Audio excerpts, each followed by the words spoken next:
Had some good news for you earlier this week on Warchant TV as it pertained to recruiting. Florida State landed an elite four-star linebacker and snatched him out of the hands of the Florida Gators, and perhaps Miami was calling there too.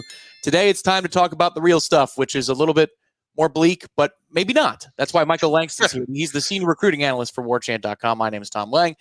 And we've got to talk about how 0-2 affects Florida State football recruiting. It can't not, Michael, but maybe some of your general thoughts on the reactions you're getting from recruits. I know you do this win or loss after every game just to kind of take a temperature of how kids are feeling based upon the 60-minute result they see from Florida State. 2 losses in a row, neither of them pretty. What are the things you are hearing right now? Yeah, I mean, the general thing is, I still think there's a sense of like a surprise, from recruits, but at the same time, I will say the general message around the FSU commits is like we feel confident that Coach Norvell is going to fix this. We obviously this is shocking and surprising of to them, but at the same time, it's like almost like a phase they're going through, and they're feeling like they're feeling out this team. And I think a lot of these recruits understand too that it's a new team, and so they understand the process. Now what it does do from guys that are uncommitted just puts you in a stalemate of a stationary position where you can't really surge up too much outside of how recruits already generally feel about you. Like if there's a kid that is very high on them, certainly I think he's still going to be high on them, but it's not like you're moving up forward or higher. So I think it's almost like a stationary position of in that regard. But I think guys in the 2026 class, I think Matt got up with them right after the game on that day, and there's still a feeling of confidence. Like we've seen enough of FSU that we know that this isn't like the the program we've been seeing.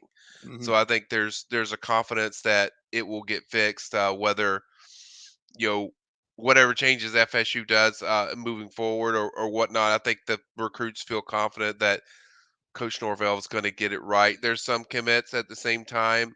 There's a few that are like they will still keep the door open for other schools. The other schools are pushing, so it kind of opens that door for teams, to jump in there more so with probably Myron Charles than anybody else that we've heard, that I've heard. But outside of that, I think most of them have been pretty consistent. That yeah, we know other schools are pushing for me, but at the same time, I feel confident.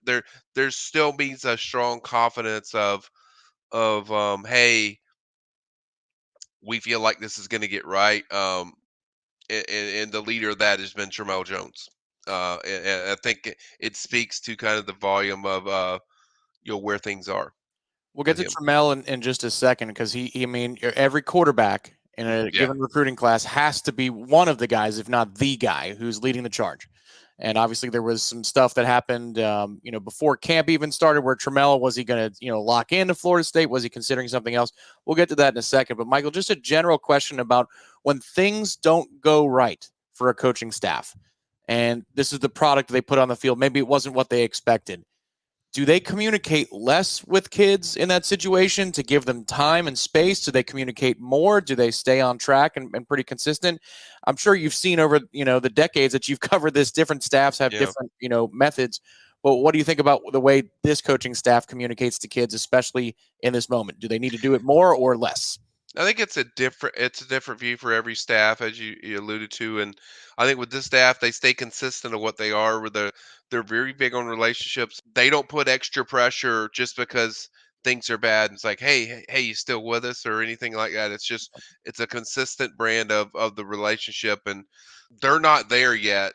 So they have to trust what that bond and the relationship and what that's built on, and I think that's what they're standing firm on.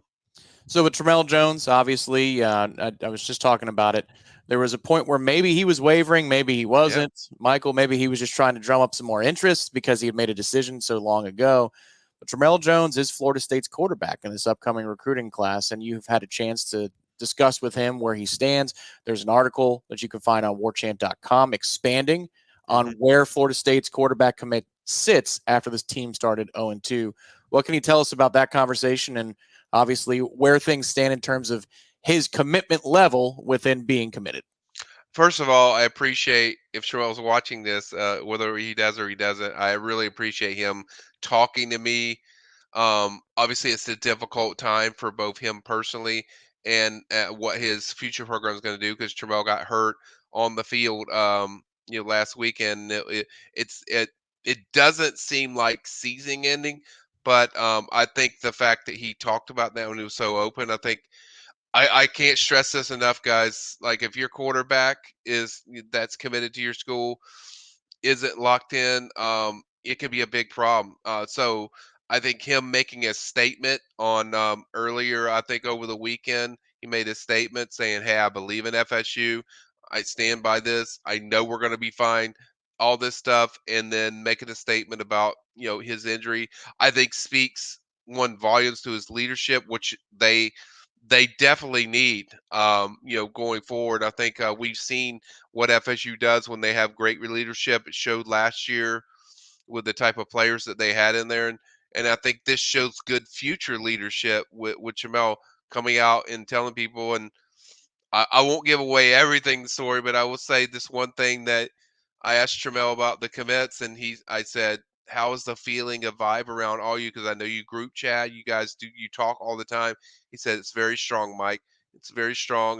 He alluded that it's very strong, and he feels very confident about all the commits that are already in that they talk to in the group chat. So I think it's a big deal that when your quarterback comes out like that, when your quarterback makes a statement like that, because the quarterback is the biggest commitment that you can have in the class. And I don't care what year it is, in some capacity, he's going to affect things. He's the one that people gravitate to. And certainly to make that statement, I think it almost felt like a turning point to, even though we haven't seen it on the field, it was a turning point of, hey, we're going to be fine, And so when it's kind of like you're in the huddle and the quarterback tells you, you Yeah. screw up and he makes a mistake, he's kind of telling you that, hey, let's get it back on track, let's go. And that's kind of like the moment I felt like they're going through now. Memphis, Cal coming up on deck, then a trip Yep. to SMU and Clemson back at home. Florida State has a lot of work to do on Yep. that front. And if they do the job necessary, things might be just okay on the recruiting trail. He's Michael Langston. Head over to the Premium Recruiting Board for the blow-by-blow as kids react to Florida State's next results. More data coming our way. How do the kids react? If they do, like Florida State's quarterback does, things might just be okay. But we'll see. Buckle up, everybody. We're here on Warchant TV to document all of it, warchant.com to document all of it. We will talk to you next time right here. Thanks, Michael, on Warchant TV. Hit that thumbs up on the way out.